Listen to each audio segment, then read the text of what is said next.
Yo.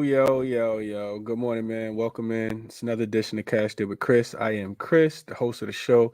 These shows are brought to you guys by the Basketball Forever Podcast Network. Great group of, really talented, just media talent over there. A lot of guys doing a lot of different podcasts, all related around basketball. So be sure to check them out on all their social media platforms, Twitter, Instagram as well. Man, we got a lot to talk about as always. We got a big slate today, so I want to do a quick breakdown. Start by doing a quick recap of yesterday, and then of course talking about the games that we have for today.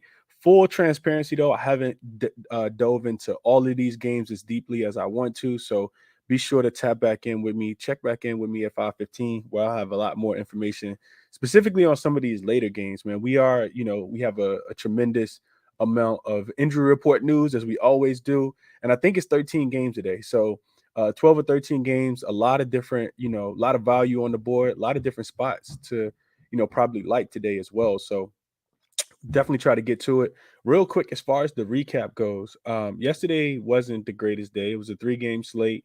We started the week off 2-2, so no real steam picked up on Monday. Yesterday, of course, was Tuesday, and we ended up going 1-2. So 1-2 overall. The parlay failed to cash two. We had a plus 941 parlay for only a tenth of a unit. Brunson 25 points didn't cash because Julius Randle decided to go off in that game, and Brunson only needed to play like 16 minutes last night. I think he played 16 minutes, shot 6 for 8, so he was well on his way. Was shooting the 3-point ball well, but they just didn't need him.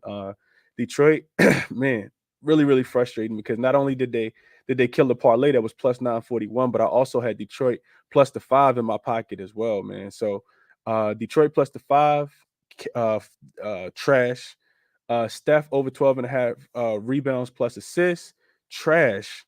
He finished with 10, 5 and 5 yesterday. Just got out to a real slow start, man. Golden State couldn't score the ball. It was, for how they looked against the Timberwolves, it was the total opposite. They were, on fire against the Timberwolves to start that game, and absolutely looked atrocious yesterday in the first quarter, first half. Shout out to the the Dallas Mavericks. It was a reason why I wasn't on Golden State. I talked about the playoff revenge and that game looking too easy. Golden State was the public side yesterday. Of course, they didn't cash. They ended up losing the game by 3. Klay Thompson had a horrible night, but Wiggins rebounds under 5.5 was a non-sweat bet. He only finished with 1 rebound. So maybe I got to start looking more into some of these unders, man, because that was an easy cash. Wiggins under 5.5 rebounds. So 1-2, like I said, overall on the night, not the greatest night, lose some steam. Steph scoring 30 in the parlay cashed. I think he finished with 32. And Anthony Simon scoring 25. This dude absolutely went off last night. One of the reasons I was kind of staying away from that under. I talked about, just not trusting, that Clippers defense on the road, and they were able to get the win. They just gave up a lot more points than expected. And I kind of saw that coming. I don't trust the Clippers defense on the road without PG and Kawhi. So, that game, flew over the total. I think total had gotten all the way down to 211, and I think it finished at 232. So, that's that. But yeah, that's a quick intro and recap of yesterday. Good morning to the people, man. Casey, LJ, Markel, Abagadi, I think is how you pronounce that. Anthony, good morning, my brother. Full slate today. Let's get into it, man. Let's get into it. I'm gonna try to go through at least 3 or 4 of these games that I've taken a real deep dive in and feel like we have enough information on. Feel like we have enough injury report news on as well. So first game up, man. Let's go to Orlando for this Hawks and the Magic game. This isn't a game that I'm super comfortable with quite yet, just because of all of the injuries. On one side, the Hawks, they're just only going to be without Jalen Johnson, and he's actually not even listed as out yet. He's listed as doubtful. Bogdanovich is also supposed to be making a return. He's listed as doubtful as well. On the opposite side, Terrence Ross is and Chumo Okiki should be available to play, and those guys didn't play recently. Cole Anthony's supposed to be back as well, and Markel Fultz. So Mo Bamba is on the injury report as questionable. Wendell Carter Jr. and Jalen Suggs are both listed as out. So regardless of what if Mo Bamba and if Mo Bamba plays or not, with Wendell Carter Jr. and Jalen Suggs being out, these guys still have more firepower than they had over their last couple games. If you've been following the Magic, they haven't looked great, but a lot of that, is just due to them being injured, man. They have not had a full complement of players. So in this game, you get the Hawks coming off 3 straight losses, 3 straight non-covers, depending on where you got the number at against the 76ers in that last game. Third game in 4 nights for the Magic. They're coming off 6 straight losses where they failed to cover 3 of those games before covering the last one against Brooklyn in Brooklyn 2 nights ago. So looking at some of the trends for this game, the Magic, they're 3-2 straight up, 4-1 ATS as a home dog this season, where they're getting 6 points or more. So they've actually been covering these spots. We've backed them in a couple of these spots. They had the outright win against the Phoenix Suns. They had the outright win against the Dallas Mavericks in this spot. So 4-1 against the spread as a home dog. Am I willing to take them, on the money line tonight? Nah, probably not. Especially with Atlanta, desperately needing to win.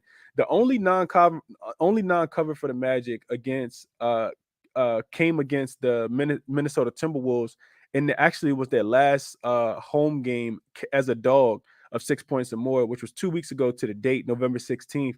They actually got smacked up. Minnesota came in and smacked them up. That's when Minnesota had finally looked like they was, getting ready to start to turn the corner.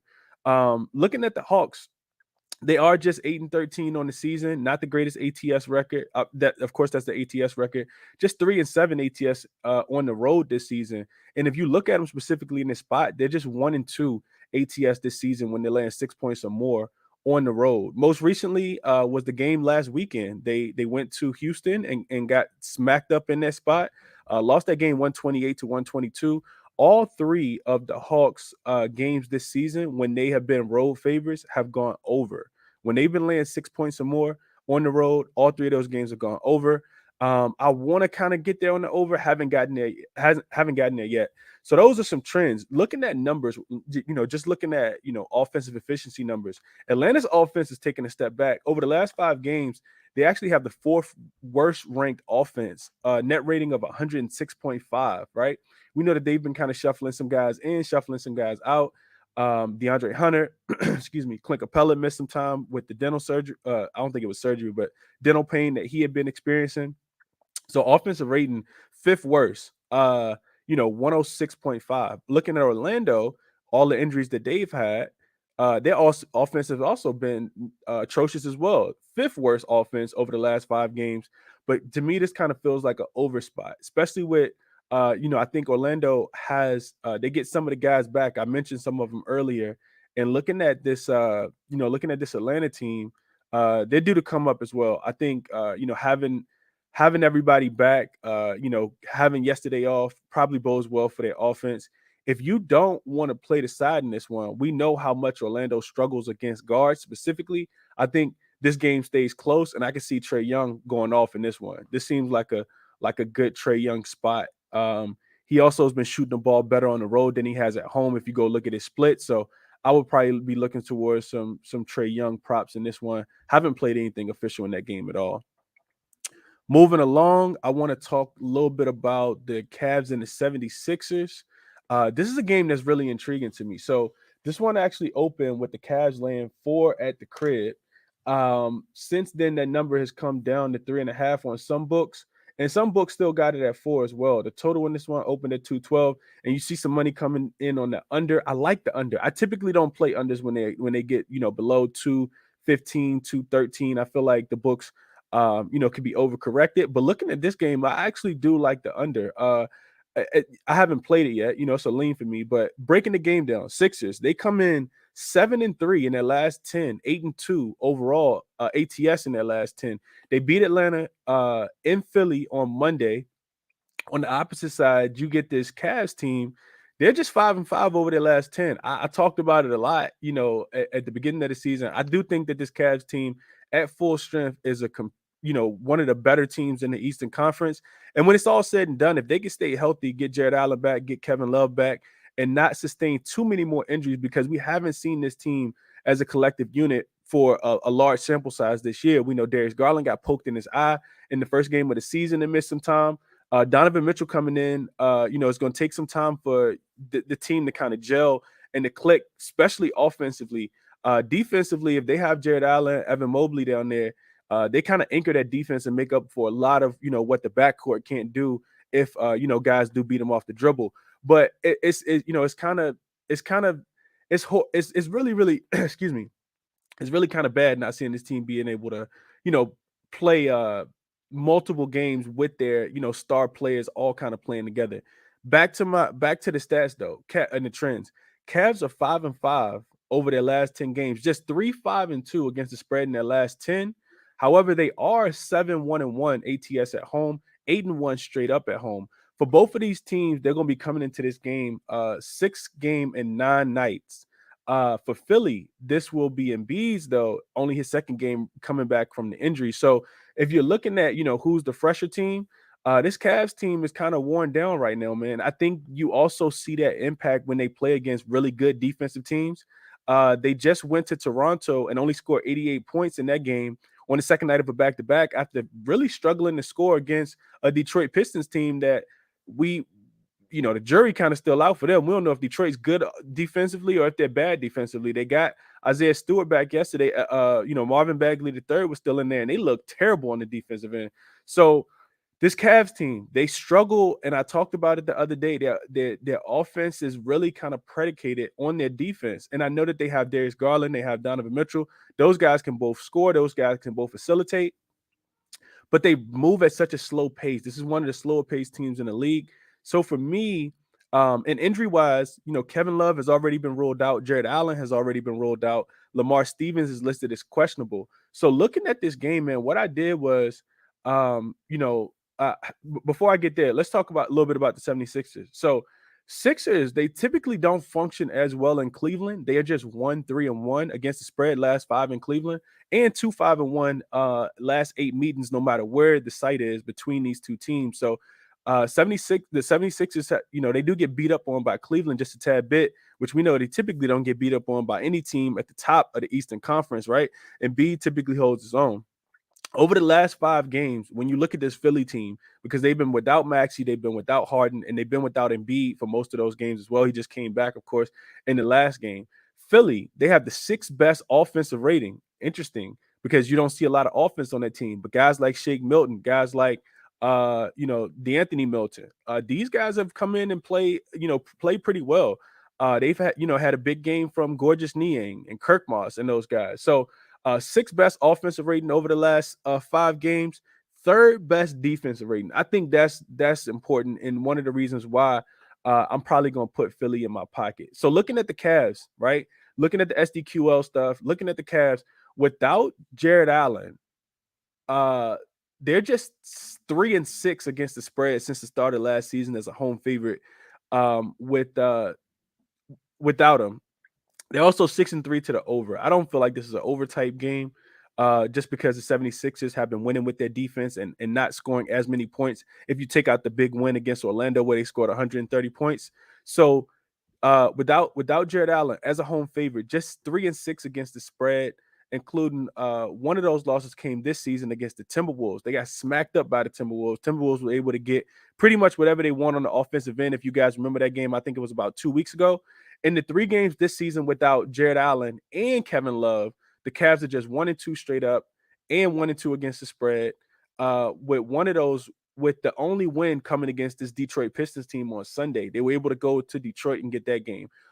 And they're actually 3-0 to the under in that spot as well. Without Jared Allen and without Kevin Love, we know the impact that Kevin Love has, being able to kind of stretch the floor to keep people honest. You can't clog the lane as much against Donovan Mitchell and Darius Garland when you have a knockdown 3-point shooter like Kevin Love out on the perimeter. But without him, you kind of can.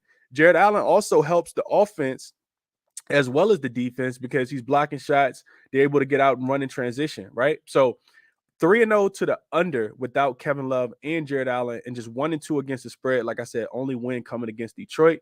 On the opposite side, because both of these teams are injured, the Sixers, they are 4-2 straight up and against the spread this season without Harden and Maxey over their last 6 games. They're also 4-2 to the under, and they've won 3 in a row. I think a lot of these guys, and Embiid kind of talked about it in the last game. He said, these guys on the bench, they were kind of waiting for their opportunity, man. And now that they got their opportunity, they've actually been balling in that spot. Um, I haven't put the ticket in my pocket yet, full transparency, but Philly plus 3.5 is probably something that I'm gonna end up playing. And matter of fact, I'm gonna make it. Nah, let's wait for the injury news. But I wait on all the injury news to see exactly who we have in and who we have out. But I'm highly, highly, highly considering taking Philly plus the 3.5. Man, I wish I could have got the 4. I feel like it's a winnable game for Philly on the road. Against this Cleveland Cavaliers team that I really, really like. I'm just not in a position to take them. I'm not taking them without Jared Allen. I'm not taking them without Kevin Love, man. And it's really just that simple for me. I think the Sixers can come in here, play defense again, slow down Donovan Mitchell and Darius Garland. And on the opposite side, man, who's guarding Embiid? Robin Lopez? Yeah, give me. I like Philly in this one, man. I like Philly a lot. Let me see what y'all saying in the chat before I get to the next game. What up, Akbar? Appreciate you, my guy. Markel, good morning, my brother. Anthony said, "Hey, Chris, you think the Blazers and Clippers are automatic phase tonight on back-to-back and facing pretty good competition?" We'll get there. We'll get there, Anthony. You got to see how those teams function on second night of back-to-backs. And I really haven't, so I don't have a strong opinion on that. LJ said Capella rebounds, Capella rebound and one plus steal parlay. Okay. DeAnthony Melton, 2 steals, 6 straight games. Dude's been playing hard defensively. I like it, LJ. I like it a lot. Winning Wednesdays are here. Stars will be stars was in play last night. We cashed in the date. Stars will be stars almost cashed last night, man. All we needed was Detroit not to get blown out, and we would have hit a plus 940 last night. Plus 941 to be exact when I got it. But it is what it is, man. We move on. That's why it was a 10th of a unit. Nets and the Wizards, haven't really dove into that one yet, so I'm not gonna really touch on that one too much. Bucks and the Knicks, though, I do want to go here. I do want to go to the Garden tonight. And this probably be the last game because we're already at the 18-minute mark. I always tell you guys, tap back in with me later. 5:15 Eastern time for the Crispy Cap and NBA show. Have a lot more there, but I do have an official play that I'm already pulled the trigger on in this game. So Bucks versus Knicks. Line opened I think it opened at, let's see, Bucks versus Knicks opened at 4.5. If you wanted to get on the Bucks, you definitely should have probably put that ticket in last night. I didn't. But I do got to play on the total. So looking at this game, right? The Bucks first road game after a 4-game homestand where they finished 3-1 straight up, 2-2 against the spread. Coming off back-to-back wins, they beat the Dallas Mavericks last week. Absolutely beat the brakes off Dallas, and then beat Cleveland too. Beat the brakes off Cleveland in the second half too, losing that game going in to halftime, complete 180, and they end up smacking the Cleveland Cavaliers. This is a one-off game for them, one-off road game for them. They'll come back home and host the Lakers on Friday. So no real look ahead when you got a day off in between. The schedule makers have been really, really good to the Milwaukee Bucks. They have not played a lot of back-to-backs, not a lot of 3rd and 4 nights. Like this team is just always seems like they're the well-rested team coming to play against a team that's on the second night of a back-to-back or a 3rd and 4. But let's talk about the Knicks. Coming off the super impressive win last night, man. Of course, they absolutely own the Pistons, 8-1-1 against the spread. I think they've won 11 games in a row against Detroit, no matter the site. The Pistons are the Knicks' little brother, and they get beat up on a lot. So coming off that super impressive win last night, none of their starters for the Knicks actually played more than 30 minutes last night. Only Julius Randle hit the 30-minute mark. Jalen Brunson played just 18 minutes. This team doesn't really have a look-ahead spot either. They'll be off after tonight and don't play again until Saturday. They'll host the Dallas Mavericks on Saturday. Looking at the injury report, Beauchamp, I think is how you pronounce his name, is listed as out. And Serge Ibaka is also listed as out, but nothing humongous as far as scoring defensive wise there. The Knicks are supposed to be at full strength. I didn't see anybody name on the injury report there. Looking at some of these trends, man, and this is kind of leading into the play. This Bucks team, they're 4-0 straight up and ATS. 3-1 to the over last season when they're an away favorite and their opponent is playing on second night of a back-to-back. And they have at least 1 day of rest, right? 1 day of rest or more. I'll say that again. So the Bucks, 4-0 straight up and against the spread last season as an away favorite when their opponent is playing on the second night of a back-to-back, and the Bucks are not playing on the second night of a back-to-back. The Bucks have at least 1 day of rest in between. But keep in mind the 3-1 to the over, right? So now let's talk about the Knicks. They scored 140 points last night. Is this sustainable? If you look at the numbers, it says that they are, right? The Knicks, they're 10-5-1 to the over after scoring 120 points or more in their previous game, but they also 6-10 against the spread, right? So that'd be a play on the Bucks tonight. And that'd be a play on the over 10-5 to the over after scoring 120 points or more. The Knicks are also 6-3 to the over since the start of last season. When they're on the third game in 4 nights. So we know that this is a third game in 4 nights for the Knicks as well. 6-3 to the over in that spot, going back to the beginning of last year. Couple more. Knicks 11-6 to the over since the start of last season as a home dog. Typically, they can score in this position. They just don't defend, right? They can't. They don't have a lot of defense. Typically, you see defense kind of fade as well. With teams on second night of a back-to-back, third and 4 nights, right? Those teams don't play as much defense. They want to play offense, of course, and they can fill it up. We see, excuse me, we see guys like Jalen Brunson. Shout out to birthday boy Julius Randle. Absolutely went crazy. Hit 4 3-pointers, I think, in the first quarter. Had 17 points at the end of the first quarter. Finished the game with I think over 30. I can't remember exactly how many he had. So the Knicks, I think they'll still be able to score. Also, you didn't even get a big contribution from guys like R.J. Barrett. We know that they have guys off the bench like Obi Toppin and Emmanuel Quickly that can come in and contribute offensively as well. I think the Knicks can keep it going offensively today. Like I said, 11-6 to the over since the start of last season as a home dog, and also 6-3 to the over since the start of last season when they're on the third game in 4 nights. 10-5-1 to the over after scoring 120 points or more in their previous game. The Knicks are also 4-0 to the over in their last 4 games in general, and they haven't scored less than 123 points in any of those games. So do I think they get to 123 against the Bucks defense? Probably not. But do I anticipate the Bucks being able to score on a Knicks team that's playing on the second night of a back-to-back and a third and 4? Absolutely. What I have in my pocket is the over. I took the over 227. It actually opened at 226. Let's see. I want to say I saw that 226. Yeah, opened at 226 and a half. I anticipate the total to continue to go up. I see a 228 out there as well. I like the 227 though. 227. I think this game scores 230 points. Quite frankly, so that's what I'm on in that one. We're at the 24-minute mark, so I'm not gonna go through too many more of these games. Let me see what y'all see in the comments section. Fade Randall, yeah, after a game like that, yeah, he probably won't be able to score as many tonight for sure. But on the opposite side, man, Brunson probably gonna end up drawing Drew Holiday. Drew Holiday's still an elite defender for a perimeter defender in the NBA as well.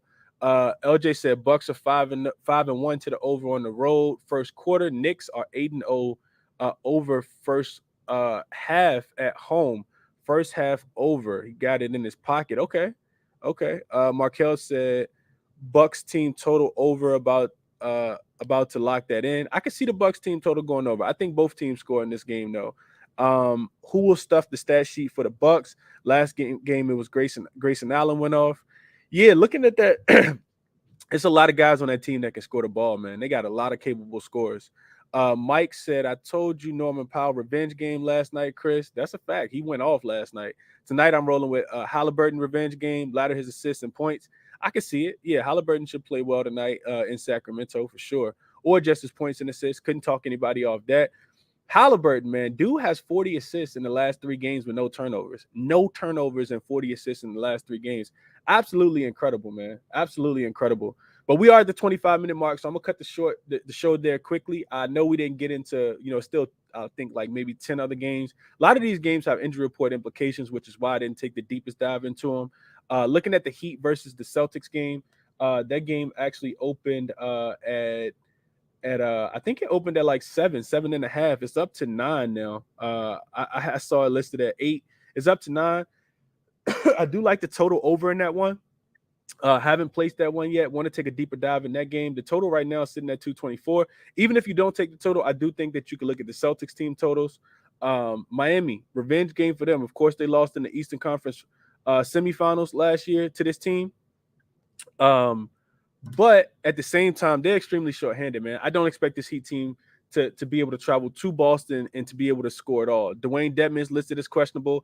I think it's Jovic is listed as questionable. Duncan Robinson questionable. Gabe Vincent questionable. Matt Strus look like he's going to be in. Caleb Martin is listed as questionable. Tyler Hero is listed as questionable, and Jimmy Butler is listed as out. So Jaylen Brown on the opposite side is still listed as questionable with the neck injury. I anticipate him playing tonight. Even though they may sit him out. This Celtics team they're a well-oiled machine, man, especially offensively. Definitely want to break down this Raptors and Pelicans game, Grizzlies and Timberwolves as well. The Spurs and the Thunder game is scary to me, but I would only be able to look towards the Thunder, especially with all the injury report news for the Spurs. Jakob Poeltl, Jeremy Sokum won't play in this one. Josh Richardson is listed as questionable, but SGA is also listed as questionable. So one of the reasons I didn't really want to dive too much into that game. And I'll break down all the rest of them, man, especially if it's something significant. But like I said, officially, I am on the over in the Bucks and the Knicks game. Over 226 is what over 227 is what I got it at. Best of luck to you guys as always, man. I always like to end the show with this. None of this is financial consultation. It's eye test theory, SDQL, trends, data. Best of luck to you guys. See you guys back at 5:15 for the NBA Crispy Captain Show. I'm out.